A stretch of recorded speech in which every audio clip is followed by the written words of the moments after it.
আজ প্রখ্যাত সাহিত্যিক, কবি ও সাহিত্যিক সুনীল গঙ্গোপাধ্যায়ের কিন্তু জন্মদিবস। আজকে 7ই সেপ্টেম্বর 1934 সালে ওনার জন্ম হয়েছিল।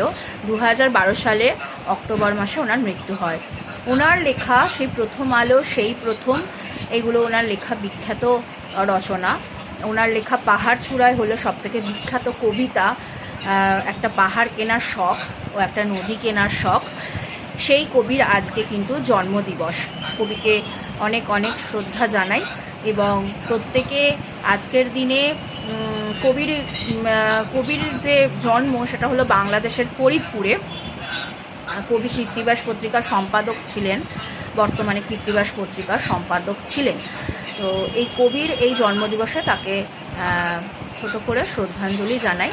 এই তথ্য পরিবেশন